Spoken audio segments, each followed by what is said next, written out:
Bismillahirrahmanirrahim. Assalamualaikum warahmatullahi wabarakatuh. Alhamdulillah nahmaduhu wa nasta'inuhu wa nastaghfiruh wa na'udzu bihi min shururi anfusina wa sayyiati a'malina may yahdihillahu fala mudhillalah wa may yudlil fala hadiyalah. Asyhadu an la ilaha illallah wahdahu la syarikalah wa asyhadu anna Muhammadan abduhu wa rasuluhu la nabiyya wa la rasulahu ba'dah. Usikum wa nafsi bi taqwallah faqad fazal muttaqun. Jamaah bapak-bapak, ibu-ibu, salat Isya yang dimuliakan Allah, kita bersyukur malam hari ini Allah kumpulkan kita, pertemukan kita di majelis taklim, majelis ilmu. Semoga lewat perantara majelis ini Allah pilih kita sebagai hamba yang baik, karena dalam hadis Nabi mengatakan bahwa may yuridillah bi khairan yufaqihu fiddin. Allah itu kalau menghendaki seorang hamba itu baik, itu tandanya dia akan dipahamkan agama. Nah, cara Allah memahamkan agama itu lewat taklim. Makanya ketika kita itu hadir di majelis taklim, ini berarti tanda kalau kita dikehendaki baik. Maka orang yang medot dari pengajian, yang tadinya rutin kemudian tidak, itu tanda kalau dia ini jauh dari kebaikan. Karena nggak ada ceritanya orang yang mutus pengajian kok tambah baik, mesti tambah parah.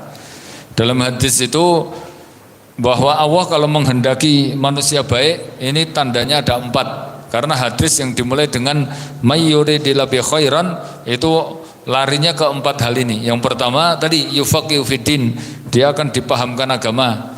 Yang kedua, dalam hadis itu kalau dikehendaki baik apa? May yuridillahu bi khairan istamalahu, dia dipakai banyak orang. Maka ketika kita ini bisa memberi manfaat banyak orang, atau kita itu bisa dipakai banyak orang, walaupun mungkin kita enggak dari pondok, bukan ustadz, tapi kepake nanti di masjid, ya listrik mati yang dicari dia, kemudian ada urusan kematian, si ustadz aja enggak berani ngerti mayatnya, malah dia yang menyelesaikan. Berarti dia dikehendaki sebagai hamba yang baik.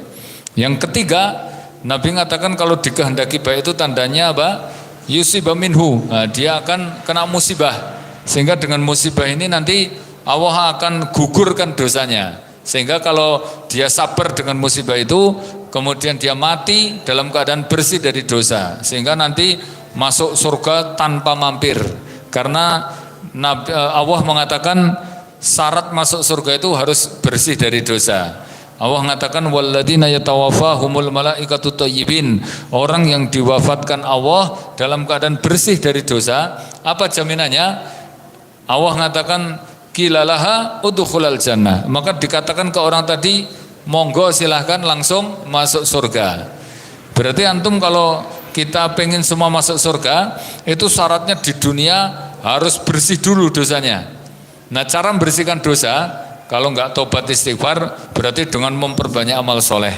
Kalau amal soleh nggak mau, kon tobat yang nggak mau, ini cintanya Allah akhirnya dia dikasih musibah, sehingga dengan musibah kemudian bersih dosanya dan dia mati akhirnya masuk surga, gitu ya.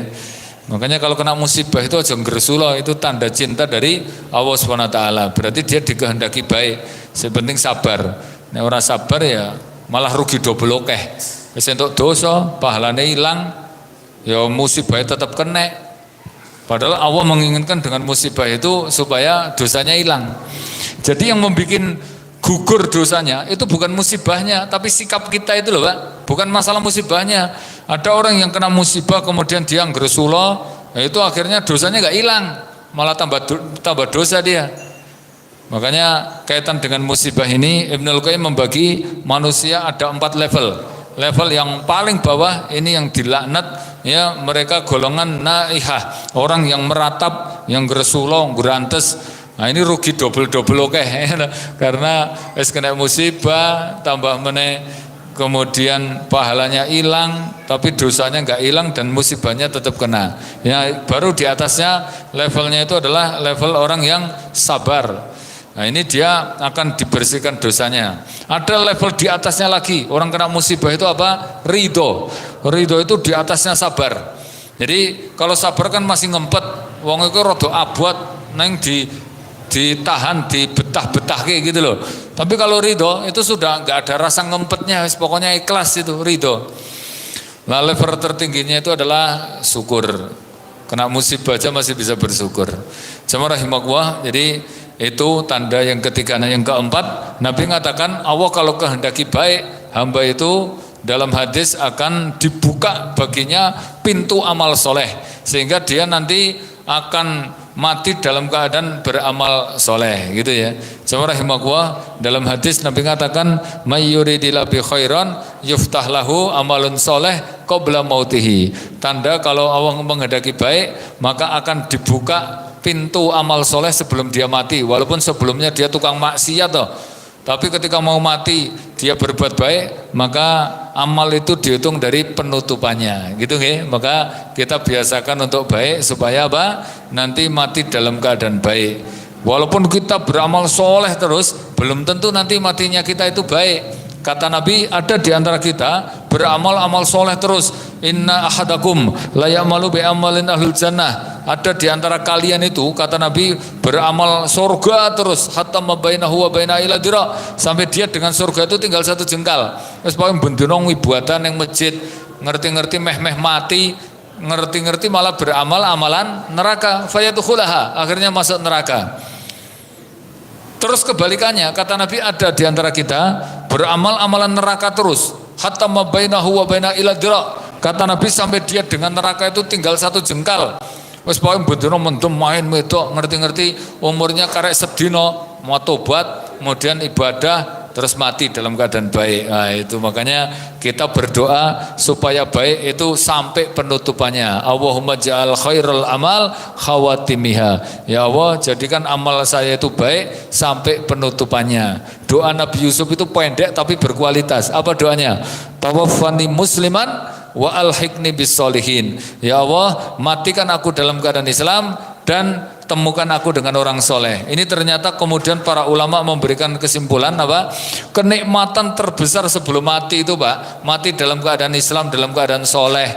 Terus ya nanti kenikmatan setelah mati di akhirat itu ketemu orang soleh. Antum walaupun misalnya amalnya jelek, sih penting matinya pas baik gitu aja. Dan kebalikannya, ya di akhirat kita yang paling nikmat itu ketemu orang soleh. Kalau ketemu orang soleh di akhirat kan berarti di surga, ya, karena orang soleh tempatnya di surga. Jamaah rahimakumullah, jadi itu sebagai mukaddimah di malam hari ini saya pengen sampaikan sesuai dengan tema yang dikirim ke saya itu, amalan yang nggak boleh kita tinggal dalam hidup. Ini nasihat dari Ali bin Abi Thalib ini, ya.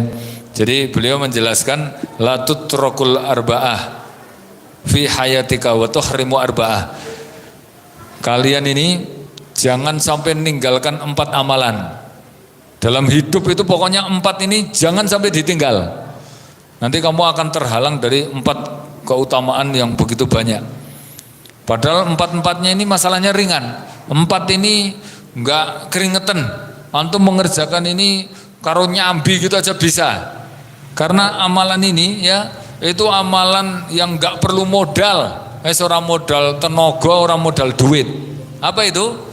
Yang pertama kata beliau adalah la tutrakus syukur, ya. Kalian jangan meninggalkan bersyukur. Wa tuhrimu ziyadah, nanti kamu akan terhalang untuk mendapatkan tambahan nikmat. Kama qol, sebagaimana Allah sebutkan, la in syakartum la azidannakum. Karena ini janji Allah Ta'ala, kalau antum itu mau bersyukur, maka pasti aku akan tambahkan nikmat. Maka ayat ini menjadi dalil bahwa nikmat ini, Pak, hubungannya sangat erat dengan syukur. Dan syukur ini kaitannya dengan tambahan nikmat. Artinya kalau kita semakin bertambah bersyukur, maka semakin bertambah nikmatnya. Antum berhenti bersyukur, maka berhenti nikmatnya, gitu. Kata Ibnu Mas'ud, an-ni'mah mausulah ila syukur. Nikmat itu, Pak, hubungannya sangat erat dengan syukur. Wa syukur mausulah ilal mazid, dan syukur itu hubungannya sangat erat dengan tambahan nikmat. Berarti kalau antum pengen nikmatnya ditambah, maka ditambahi juga syukurnya, gitu ya. Lah sekarang gimana cara mensyukuri nikmat? Nabi ngasih tahu gini, cara mensyukuri nikmat itu sederhana saja. Saya penting nikmat yang Allah berikan itu antum manfaatkan untuk mendukung ibadah, sama yang kedua nikmat itu antum bagi untuk memberi maslahat banyak orang. Itu ada hadisnya gitu. Nabi mengatakan innallaha khalaqal ibad wa ashabi ni'am. Allah itu Pak menciptakan manusia, maka manusia itu terus akan dialiri nikmat, orang pedot-pedot ditambah terus. Apa tujuannya? Kata Nabi supaya disyukuri. Gimana bentuknya? Liwakiruhu wa baddalu lighairiha. Supaya kamu bisa manfaatkan nikmat yang aku berikan itu untuk kebaikan. Waqara itu untuk berbakti kepada Allah, wa baddalu lighairiha. Terus bisa kamu bagi kepada yang lainnya. Ini jenengan fokus mboten to niki? Kok ketoke kaya do ngalamun ngono iki, ngene. Terus aku le jelaske ngasih metenteng. Iki penting loh iki, ya banyak orang yang gagal paham ngono, entuk nikmat harus simpen ngono tok.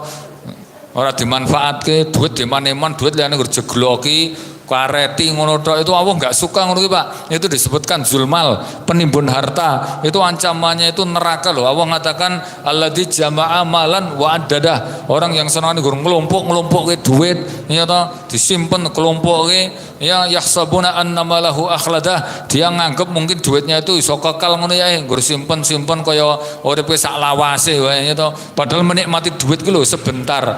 Nek mati ngono duite malah dienggo wong liya lho kuwi. Makanya wong sing paling rugi itu siapa? Orang paling bangkrut, paling bodoh. Itu Nabi mengatakan orang yang paling rugi dan bodoh itu salah satunya ghaniyun sahih. Orang kaya, wong sugih tapi pelit. Wih rugi. Masalahnya apa? Waktunya dia, hidupnya dia tuh entek liyane nggo golek duit. Tapi duitnya itu loh dimaneman, nggo jegloki tok simpen, kemudian diplastiki, baru ku leboke brankas, dipasbot, dikunci. Nggawa kuncine ra ngerti pasbote, nggo pasbote ra ngerti kuncine. Ya kaya ngono terus mati, akhirnya duitnya dipek wong liya. Kuwi ora rugi. Dia isik kesel, waktunya dikorbankan untuk duit, ning duitnya sik menikmati wong liya. Dan lebih parah lagi di akhirat loh, dia sih bertanggung jawab. Ora rugi. Makanya antum nek pinter itu kata Nabi apa? Entek saja duit itu untuk kebaikan. Karena kalau kita keluarkan untuk kebaikan, Allah langsung tambahkan. Nek ditokke ditambah. Jadi banyaknya tambahan rezeki kepada kita ini tergantung banyaknya duit yang kita keluarkan. Pokoknya antum semakin banyak mengeluarkan semakin ditambah. Saya itu pernah diceritani mbah saya itu, ya. Le ngomong ini tak ceritani jenenge keajaiban dunia kuwi. Orang gur Candi Borobudur ngono kae. Kuwi termasuk sumure Mbah Kakung, sumure Simbah ki keajaiban dunia nomor 8 sak bare Candi Borobudur iki. Masalah apa? Ha iki sumur iki disedoti lho nang masjid, kabeh tangga-tangga do nyedoti kan daerah Purworejo nggen Mbah kula niku rada ungel, air itu susah. Tapi khusus sumur Mbah Kakung ini, itu airnya melimpah, disedoti wong sak RT ngono patuto. Habis itu entek, airnya itu entek. Tapi anehnya sesuk-esuk kebek malih, Pak. Disedoti malih ya entek, sesuk kebek meneh. Nah coba nek air-air sik pelit ngono disedot ra entuk, malah garing tur ya pancet ora nambah. Terus sumur sik paling bersih, disedot balik.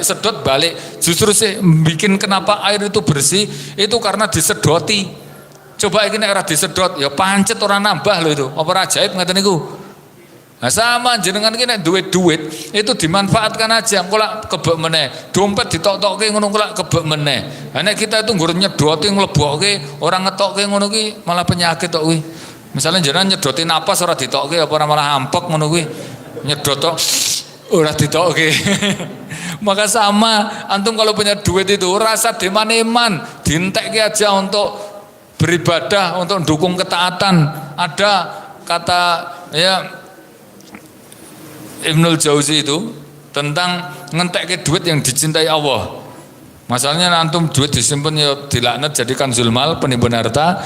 Ning nek kemudian dientekke nggo maksiat ya dosa, beresiko di akhirat. Maka caranya dihabiskan untuk kebaikan yang itu dicintai Allah. Paling tidak ini ada 4 jalur untuk ngentekke duit yang dicintai Allah. Walaupun dintekke ning malah tambah meneh. Apa itu? Pertama untuk nafkah, ngasihkan ke istri. Nafkah itu urutan tertinggi istrinya. Mulane nek bojone ku rasane maneman, nyah nyoh. Nek perlu dompete njuku dhewe ngono kuwi lho. Mau bojoku tak jak mampir mitra tak kon dudingi ngono milih kon dudingi kabeh ngono. Nah, pas wayahe mlebu kasir aku ngilang ngono. Ya apa ora bingung golek duit bingung ngono.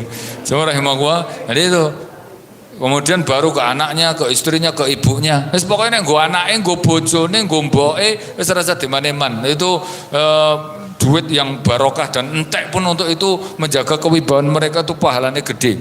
Ya, berarti antum nanti kalau duit entek untuk orang-orang yang antum tanggung itu mendapat ridho Allah. Karena ridho Allah tergantung ridho ibu kita. Kemudian dapat kecintaan Nabi karena antum ngekei duit ke istri itu membuat Nabi cinta loh itu. Kemudian antum ngasih duit ke anak mengangkat derajat. Mana anaknya SPP nunggak ngono para wong tuane sik ngisi-sini ngono kuwi. Motore NMAX kok SPP nunggak ngono kuwi ora ngisi-sini ke kesatuan klub NMAX Tawangmangu wae ta. Cuma rahimahullah. Jadi itu nomor 2, cara ngentekke duit yang dicintai Allah itu apa? Caranya adalah digunakan untuk menyambung kekerabatan. Misalnya sedulure atau keluarganya namanya kerabat atau silaturahim, itu berarti ada hubungan rahim. Misalnya Pak D, Bude, Pak Le, Bule, atau hubungan darah misalnya Mbak Yu Adi, kakak adik, bapak, anak ngono kuwi. Atau hubungan karena pernikahan misalnya morotua atau besan. Morotuane adoh kesempatan rapopo duit entek tuku tiket mulih ngono lho ya toh. Dolan nang ngene morotua ben wong tuane seneng.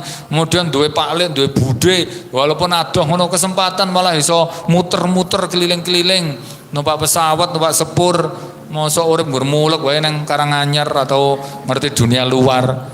Nek sepur dawa-dawa atau numpak. Nek pesawat keliwar-keliwar ora pernah numpak. Ya nggur ngono kuwi terus lho, terus apa bahagianya kayak gitu. Duit dimaneman kok arep ge apa-apa dimaneman. Semakin banyak tempat yang kita kunjungi itu kata Imam Syafi'i akan semakin ditambahkan bahagianya, ditambahkan rezekinya. Nanti jenengan ketika nyebrang sirat itu Pak, ya, itu ternyata yang bisa nuntun menolong kita nyebrang sirat biar selamat itu salah satunya apa? Dari duit yang kita keluarkan untuk kerabat-kerabat kita.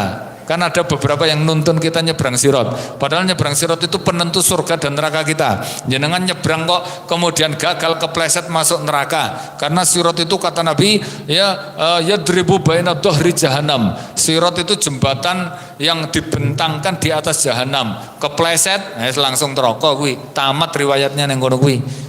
Nek para nabi nyebrang gampang, mereka sudah dapat jaminan qator fil barqo kata Nabi cepat kilat. Tapi kalau kelas awake dhewe itu nyebrangnya butuh bantuan.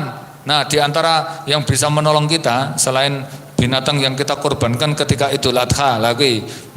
Makanya kalau Idul Adha itu aja ngasih kok ora korban. Wis walaupun kita nggur wedhus ngono penting kudu korban. Pokoknya wedhus murah lho iki. Nek tuku saiki murah lho. 1 juta serada gede iki. Nah, dopeni to sungguh sesuk. Aku tuku cempir rega 700 kok rencana. Lah kan 700 nggo korban. Semua rahimahullah. Jadi itu cara ngentek duit yang kedua. Yang ketiga apa? Untuk markab fisabilillah kendaraan dalam rangka untuk mendukung perjuangan. Jadi nek nggo kendaraan sik apik ngono ora apa-apa, sik penting niatnya nggo kebaikan. Aja ngasih arep ngaji kemudian kendaraan starterane angel, kendaraan apa ngono kuwi arep nggo ngaji angel. Nggo ibadah ngono starter urip-urip cuk ngono. Nang gondang dutan langsung jering ki apa kendaraan ora dukung ibadah ngono kuwi. Nah, yang keempat ini ngentekke duit yang dicintai itu untuk jariah. Ya situ. Karena itu amalannya pendek, cepat tapi pahalanya panjang. Amal ibadah apapun selain ini itu amalannya berhenti kalau orangnya sudah mati. Jenengan sholat, selesai sholat ya pahalanya berhenti, dapat pahala ketika sholat. Kemudian antum puasa ya pas puasa, selesai puasa ya pahalanya berhenti, antum mati ya berhenti. Tapi kalau sedekah itu antum sekali beribadah terus mengalir ora pedot-pedot, walaupun kita di dalam kubur akan dialiri pahala sak bare mati toh tetap mengalir terus itu. Caranya dengan jariah. Bantu masjid, bantu apa yang bisa mengalir terus, yang dipakai terus. Misalnya bantu Al-Quran, titip ke masjid, atau nanam pohon, pohonnya kemudian dinikmati banyak orang, atau ngambil air, apa bikin sumur, kemudian sumurnya dipakai banyak orang, atau ngajarkan ilmu, atau bikin rumah Quran, TPA dan sebagainya. Atau yang paling gampang ngajari ilmu, wong 10 diajari wudu, wudu nih wong 10 itu pahalanya mengalir. Jenengan mati, wong 10 kan urip, wah itu wudunya itu mengalir terus pahalanya. Wih lagi wudunya belum sholatnya belum bacaan Qurannya, nah gitu ya.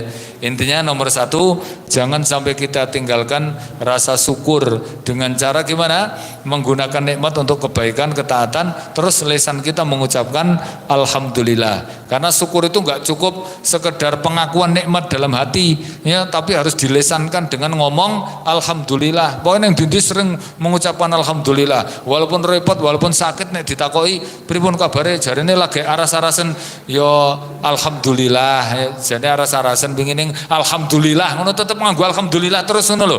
Itu yang membuat Allah itu sangat cinta. Karena ketika kita bersyukur akan ditambahkan. Bahkan antum dijamin gak akan pernah susah hidup itu. Kalau ketika pas nikmat bersyukur, pas musibah sabar.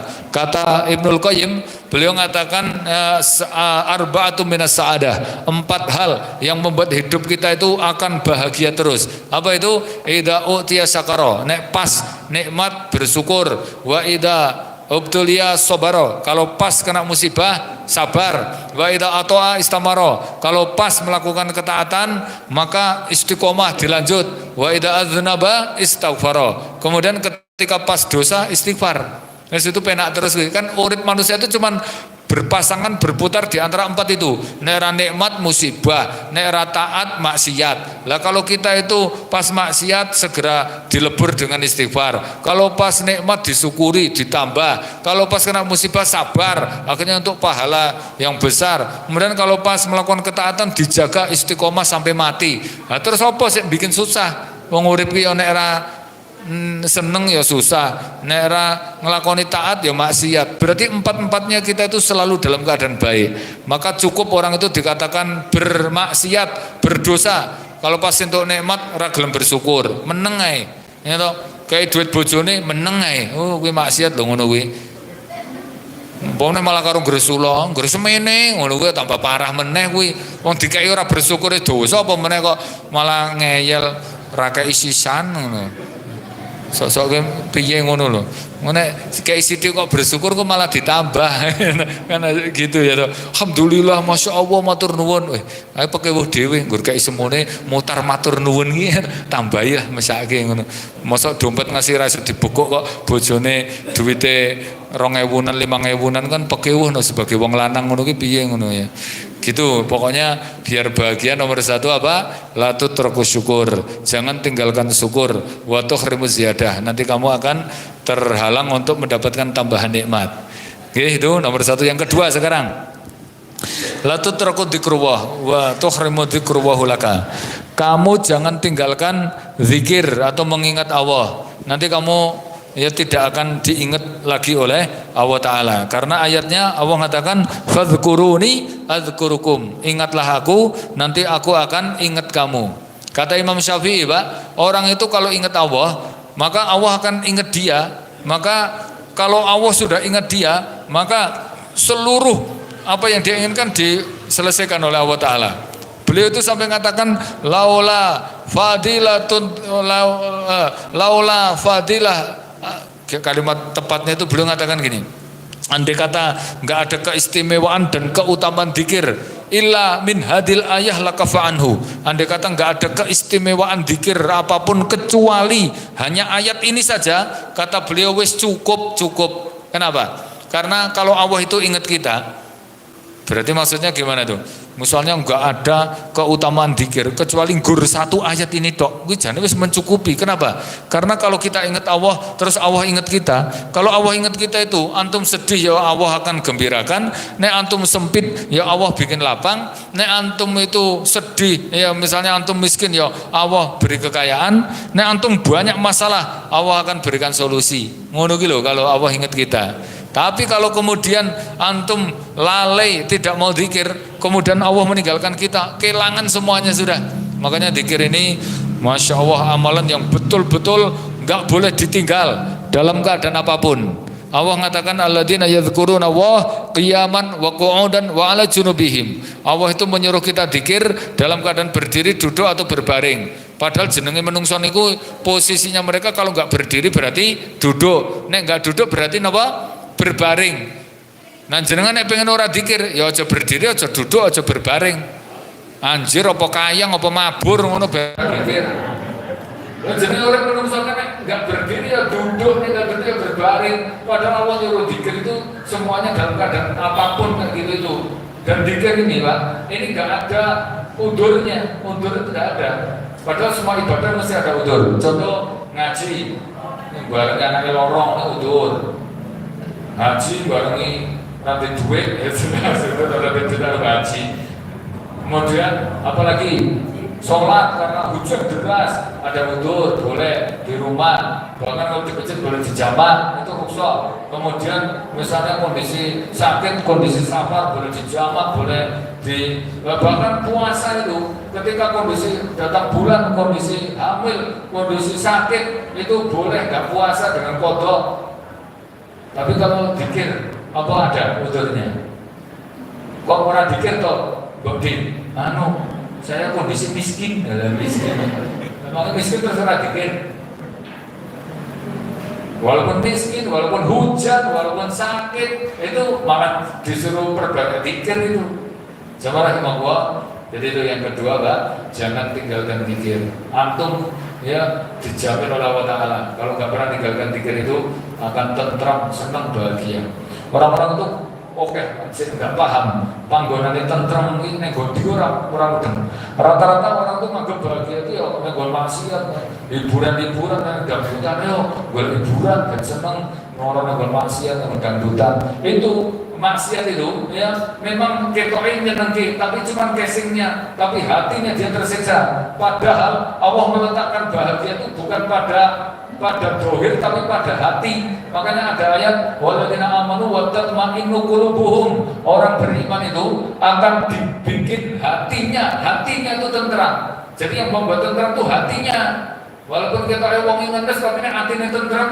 Walaupun kita melarat tapi bisa lebih tentrem dibanding wong sugih. Wong sugih rasa turun nang rumah sakit kasur mendul-mendul. Aku sing ngepel malah turun yang pisau menunggu orang coba itu Allah membagi kebahagiaan itu malah oke wong melarat wong sugih mangan iwak mau ngasih jelek bahasa wong melarat atau mangan iwak menunggu ngerti sesekali menunggu iwak pindah menunggu boleh enak banget menunggu aku ngerasa iwak bolak balik iwak pindah ngasih jelek dengan menunggu iwak pindah yang menunggu ya orang kok kemaki loh yang saking sering toblak tablet toblak taklim menunggu berono metu iwak ngasih jelek tenan ngono iki. Bahasa oleh ngono iki nang bojoku tuh goreng ke tempe karo enek pete ngono.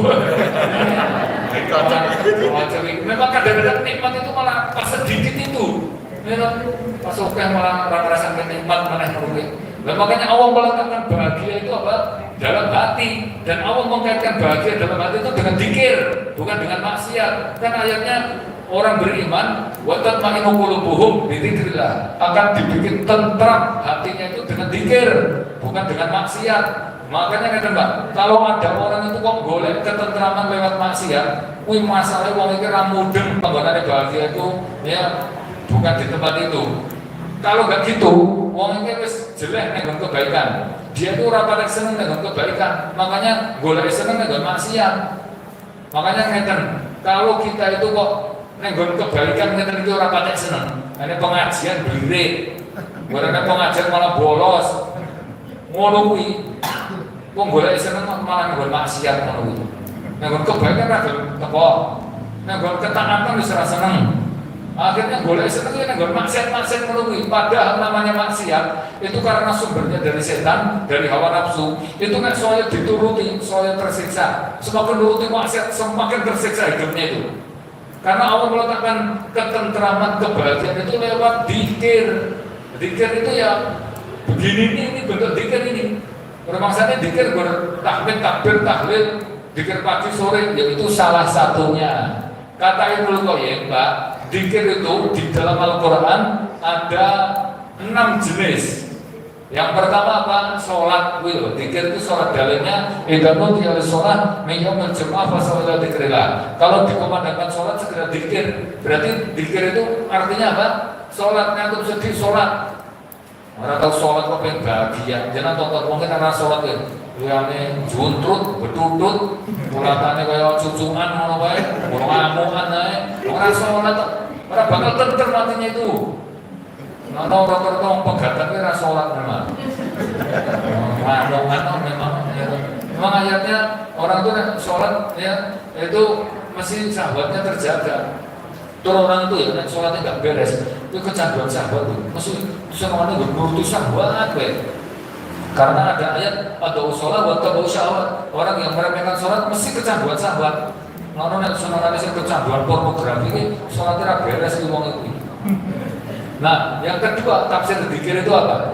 Dzikir itu tafsirnya adalah melakukan amal soleh atau ibadah. Makanya ibadah itu menenteramkan. Antum sholat itu bikin tentram. Ibadah apapun tahajud itu bikin bahagia loh.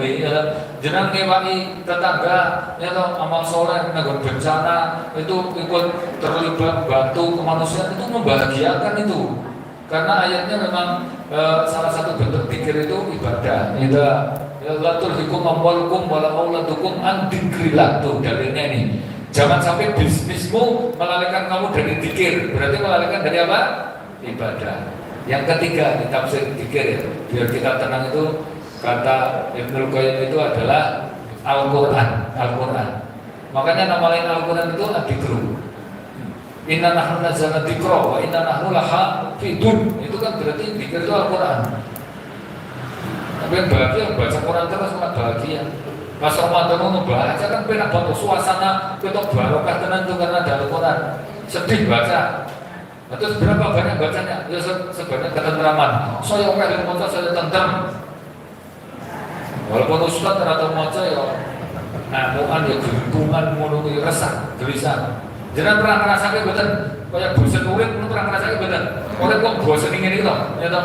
Akhirnya bete, bunek, kemudian gabut. Nah, ngeten niku to. Gabut itu bahasa Inggris ya. Masalahnya macam Qurannya kurang masalahnya. Kita banyak yang ngerti bocah-bocah yang pondok menurut saya pas nonton anak yang pondok ini lain. Bocah yang urip guru apa tuh, wae terus pondok ya ngenes terus guru ngapal kita dah piye ke mesangking menu. Nanti bae wong malah bahagia mau ngapal itu gembira terus. Akhirnya saya rantau maca Quran malah bunek dhewe malah ya. Yang keempat tafsir dzikir apa?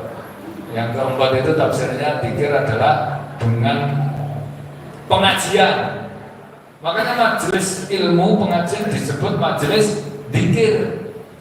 Ulama ustadz yang mengajarkan ilmu sama Allah disebut ahlul dzikir. Nah kita nggak ngerti ilmu, kata Allah bertanyalah kepada tukang dzikir. Berarti tukang dzikir itu bukan tukang tahlil tapi tukang ilmu. Kata Allah, fas'alu ahla dzikri in kuntum la ta'lamun. Bertanyalah kepada tukang dzikir itu kalau kamu nggak ngerti ilmu. Berarti tukang dzikir artinya apa? Para ulama.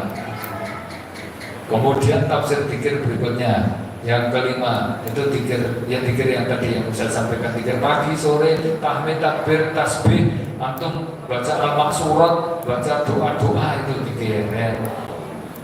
Nah ini diantara dzikir yang jarang banget kita lakukan. Padahal ini termasuk bagian dari dzikir yang membuat jiwa kita tenang. Apa itu?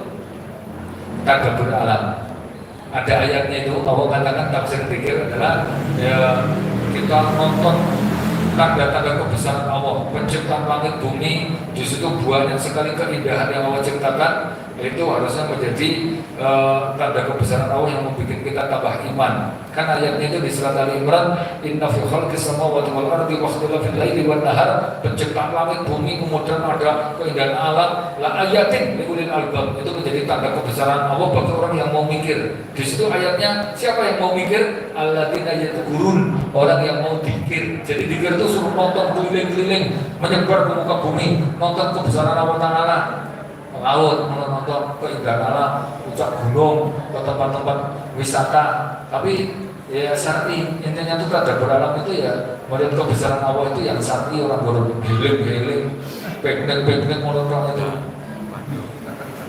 Makanya salah satu kewajiban suami ya itu adalah ngejak istrinya jalan-jalan, piknik, hiburan-hiburan yang mubah, karena itu bagian dari gaya hidup orang soleh ya.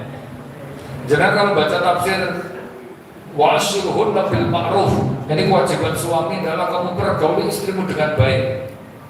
Maksudnya mempergauli dengan baik itu gimana? kamu beri nafkah dia, kemudian kamu dia bicara, watak susujuan di waktu kamu longgarkan waktu untuk dia, mereka anak istri kita. Atas segala mubah, kemudian kamu jangan mereka hiburan-hiburan yang mubah. Yaman siwa kamu gojeki, macam pada serius no kalau gojeki serius banget. Stres masih beda mungkin. Tentara terus serius berjalan. Jadi beda, 2 menit. Waduh, mampu menintang barang, kayak barang itu. Mungkin karena tekanan batin, ngomong itu mungkin nyelat kuru gitu. Serata dijapin nih, tekanan batin. Nah gitu nih. Yang kedua Pak, mikir. Nah, wong wedok galak itu berarti aslinya gue kurang teknik ini aslinya. Kalau tidak tahu kan wong wedok itu hanya murid-murid terus, rasa murid saya makan kerang. Cocok. Ya, abang-abang kali manggil bareng menurut gue ketenangan jiwa. Semoga aku yang jadi mau apa, tak turuti, seneng. Nah sekarang yang ketiga, amalan yang nggak boleh ditinggal dalam hidup. Apa itu? Kata beliau adalah latu terapun doa, waktu firman ijabah. Kamu jangan tinggalkan doa, nanti kamu terhalang mendapat pengkabulan doa. Padahal Allah sudah menggaransi untuk ini astajib lakum, doalah kepadaku, maka pasti orang yang insya Allah pasti akan aku kabulkan. Menggurkan yang doa lo modal apa teman? Dikir lo modal apa? Terus antum bersyukur tuh, modal apa? Doa berarti lo modal apa? Modal umi modal terus. Masya Allah berikan kebaikan yang begitu banyak. Kalau berdoa ragulan, makanya mulai sekarang ini kita tuh aja kok yang bengong ngalamun. Nanti bangane ngalamun karena nyopir ngono mbok donga atau dikir atau istighfar atau apa ngono, pokoknya doa itu masya Allah. Ya kata Allah, udhuni astajib lakum, doalah terus kepadaku nanti tak kabulkan. Wa may yastakbiruna an ibadati, maka siapa yang sombong itu jadi butuh ning ra gelem donga, saya dakhuluna jahannam dakhilin, aku akan masukkan ke dalam neraka. Itu pokoknya berbanyak doa. Mesti dikabulkan. Mungkin ada yang bantah, lho Pak, kalau jadi donga kok mana ya, rasanya orang dikabulkan. Nah gini, kalau kita doa kok kemudian merasa nggak dikabulkan, ini kemungkinannya cuma 2. Yang pertama, jangan dikabulkan, karena Allah itu nggak pernah mengingkari janji, pasti dikabulkan. Cuma Allah mengkabulkan itu dalam bentuk yang lain. Karena dalam hadis Nabi mengatakan, "Mamin muslim yata'u bidawatin ma laysa bihi ismun wa laqati ar-rahim ila atawa ala ihda min salasin." Tidaklah orang yang berdoa dengan suatu permintaan, sepenting permintaannya itu tidak ada unsur dosa dan memutus kerabat, maka pasti Allah kabulkan doanya dalam wujud satu di antara 3 kemungkinan. Apa itu? Yang pertama, yu'ajilu fid dunya, dikabulkan dalam wujud cash di dunia. Jalur duit kayak duit, jalur bojo kayak bojo, jalur mobil kayak mobil. Bahkan kalau spesifik misalnya mobil Innova, Reborn, Rapopo, ya Allah, pulang ikhlas, ya jelas langsung dikabulkan iso. Atau doa duit, ya Allah, duit ya Allah, 100 juta mawon pulang ikhlas. Nek kurang ya sidik mawon, misalnya kurang 1.000 tok, jadi 99 juta 100.000. Ya Allah, harus dikabulkan dalam wujud ya duit itu tadi. Ngerti-ngerti anak tonggone materi duit 1 juta. Loh, duit apa iki? Anu ceritane bapakku ndek diutang karo bapakmu. Nah, bapakku wis mati, bapakku wis mati. Nang aku diberi ini bapak. Jarene ora nek utang kena bayarke, lho, wong ora tak tekek. Makanya aku diberi ini iki duwite ndek bapakku sik diutang karo bapakmu. Kaget dong, bapak diutang dadi bayar. Rezeki nopo lagi. Nah gitu, dikabul kita langsung. Atau yang kedua, kata Nabi, tudakhiruhu yaumal akhirah, permintaan doa dia akan dikabulkan dalam wujud simpanan pahala di akhirat. Bisa jadi jalur 1 juta orang dikabulkan, tapi kemudian Allah berikan pahala koyo-koyo sedekah 1 juta. Nah, berapa itu tadi simpanan nanti pemberat timbangan pada hari kiamat. Atau yang ketiga, Pak, yusarifusuk mislahu, Allah kabulkan dalam wujud dihilangkan musibah yang sebanding dengan itu. Ini Masya Allah ini. Misalnya berdoa ya Allah, duit ya Allah, malah jerumut, kejungkar, sak mobilnya yang jurang. Jurangnya cuma dia kan, isinya orang 10, saya mati 5. Jadi tak boleh, iya dong, aku kan doa, jalur 1 juta kok malah jungkarnya melebur jurang. Mungkin terus dia dikabulkan orang, ya kuih dikabulkan dalam wujud dihilangkan musibah sebanding itu. Lah aku kan musibah, musibah itu kan saya nampak mobil orang 10 lah, saya mati orang berapa? 5, saya selamat ya orang 5. Lah konco kuih saya 5 saya selamat kuih kalau jenengan berarti orang 4 kuih kondisinya piye? Wah parah kan, patah tulang, rata-rata 18 segon.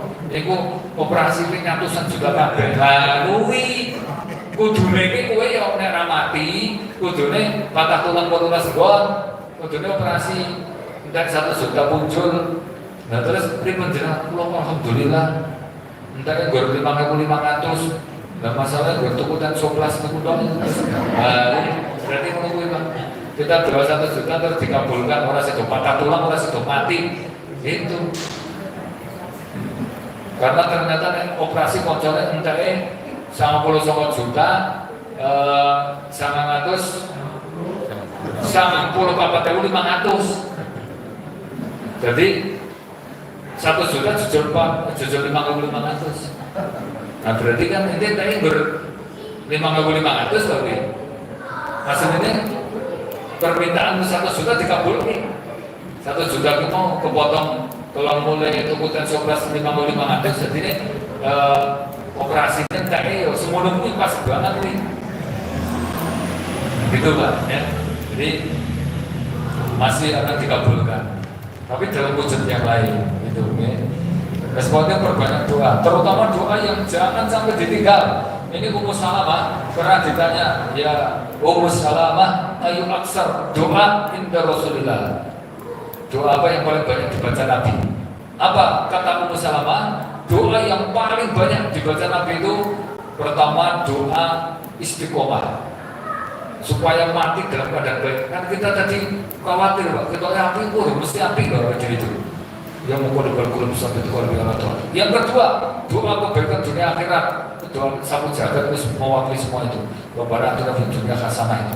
Yang ketiga, doa supaya mendapat ridho Allah dan surga serta dilindungi dari neraka serta tadi berlindung dari kemurkaan Allah. Allahumma inna nas'aluka ridhoka wal jannah wa a'udzubika min sakhatika wan nar. Yang keempat, doa untuk mendapatkan kecintaan Allah, kecintaan orang soleh dan amalan yang mendatangkan cinta pada Allah. Itu doanya Allahumma inni as'aluka hubbaka wa hubba ma yuhibbuka wa amalin yuqarribuni ila hubbaka. Nah itu doa itu ya. Penting Bapak ini minta kecintaan Allah itu. Allah cinta semua urusan gampang. Terus yang kedua cinta orang yang mencintai Allah, kecintaan orang soleh. Itu supaya kita orang makan kisruh. Kalau sedulur itu orang musuhan banyak. Kan kita kadang-kadang wis soleh, wis ngaji. Nih, oke musuh ora gathuk, musuh ora gathuk. Kalau jamaah masjid ora gathuk, kalau kanca dhewe ora gathuk, kalau sedulure dhewe ora gathuk, kalau takmire ora gathuk. Akhirnya pindah masjid kono kae. Dadi bae ora gathuk meneh. Pindahane pelita ora gathuk meneh. Pindahane anur kene ora gathuk meneh. Uripe kok ora gathuk berarti. Donga bukan donga, bukan musuh sama-sama ora gathuk. Dekat di mata jauh di hati kan biasanya jauh di mata dekat di hati dari itu aku alih enak lho tonggo gue ngono kuwi gue masalah sepele rapat ketakmiran engkel-engkelan metu omahe ngarep masjid salat ngono aja ngono kuwi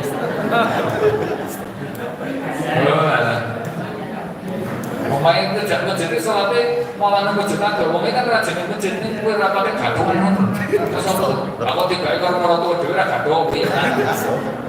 Oh ya, ini wong ada itu wong kene orang mungkin menunggu bisa keluar wong kene.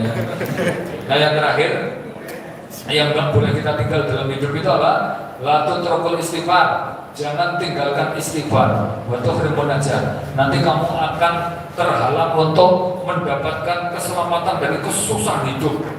Karena ayatnya Allah mengatakan wa makan Allah mu'adzibahum wa hum yastaghfirun. Ini janji Allah betul-betul kalian tidak akan pernah susah dalam hidup itu, gak akan pernah tersiksa kalau mau istighfar. Berarti kita jangan tinggalkan istighfar supaya hidup kita gak susah. Nanti kalau kita tinggalkan istighfar, dijamin kita terhalang untuk mendapatkan kebaikan. Ini bersusah baik. Makanya kalau kita kok merasakan orang kok susah, ternyata utang gak lunas-lunas, anak nakal, ternyata terus loro gak mari-mari rasa sehat-sehat, mesti istighfar kurang. Monggo yang mungkin mesti istighfar kurang. Karena istighfar itu menutup dosa, dan dosa itu yang menjadi penyebab kita susah. Kata Nabi, la yanzilul bala illa bidzanbi wa la yarfa'uha illa bil istighfar. Tidak akan pernah terjadi kesusahan dalam hidup kecuali dosamu, dan tidak akan hilang dosamu itu kecuali dengan istighfar. Maka perbanyak istighfar, ya. Itu Allah senang banget kalau ada orang istighfar itu. Seluruh problematika silah. Pernah ada murid itu konsultasi sama Imam Hasan Al-Basri. Konsultasinya kabeh masalah problematika hidup. Sing orang pertama konsultasi, kalau nikah bertahun-tahun ada anak, pripun solusinya? Istighfar. Fastaghfiru rabbakum. Akhirnya metu. Si orang kedua konsultasi lagi, saya itu kok melarat terus atau di duit, pripun solusinya? Fastaghfiru rabbakum, kamu istighfar pada Allah. Terus orang ketiga lapor lagi, saya itu kok nandur apa gagal, itu kebun-kebun, ya toh gagal panen. Berikut solusinya, wong ulama mau takoi bab panenan barang, tapi tetap dijawab fastaghfiru rabbakum, istighfar kamu. Ada lagi yang konsultasi itu kok pacak klik susah, ternyata rata udan, terus berikut solusinya buat istighfar lagi. Akhirnya mereka udah bingung kabeh. Ini jadi lagi adiknya ada masalah beda-beda lagi. Lah kok solusinya yang istighfar. Makanya rane solusi dan istighfar kan kopi. Akhirnya mereka ada protes kabeh masuk lagi. Wes kita ini kan uangnya beda-beda, problemnya dewe-dewe. Lah kok solusinya istighfar kabeh niku pripun lara-larai? Apa kata beliau? Alam taqra fi ayatil Quran, kamu apa enggak baca ayat Al-Quran itu surat Nuh, fastaghfiru rabbakum innahu kana ghaffara, istighfarlah kamu karena Allah Maha Pengampun, yursilis sama alaikum midrara, dengan istighfar Allah turunkan hujan, yang midrara itu Allah turunkan hujan. Kan tadi suruh kamu ngomong paceklik kalau ada hujan, banyak ditkum di amwal, kemudian Allah lipat gandakan harta. Nanti coba saya konsultasi, kan duit siapa yang mau ya? Gua banin terus mau berikan anak. Nah, kita coba mau saya konsultasi kan dua anak. Ini ayat tinggi cetok. Kira dua anak apa? Masalah yang misalnya dosa nih, melakukan istighfar. Kau kok melarang terus apa? Mesti kau kan dosa, melakukan istighfar. Nanti nih istighfar itu dosanya ketutup, ketutup baru keajaiban muncul. Kenapa kemudahan itu belum muncul? Karena dosanya belum ditutup, gitu loh. Maka ayatnya kontobat, istighfar, istighfar nanti Allah tutup dosanya. Lah, nek pun ditutup dosanya, baru kemudahan muncul. Jadi kemudahan keajaiban itu munculnya nek dosa wes ditutup. Kan tubuh ilawah tobatan nasuh tobatlah kamu. Nanti Allah Maha Pengampun. Terus gimana tobatnya? Asal rabbukum ayyukaffir ankum sayiatikum. Nanti nek kamu tobat, aku tutup kesalahanmu. Wa yudkhilakum jannah. Terus habis itu aku masukkan surga. Gitu kita memohon pada Allah semoga menjadi hamba yang ahli bersyukur, tukang zikir, ahli doa, dan golongan orang yang selalu istighfar. Allahumma ja'al minasyakirin wa dzakirin wa da'iin wal mustaghfirin. Itu nggak bisa aja nih kesel. Ada mobil yang mau nasebat, jangan buat seruput kan? Mobil mau kesel.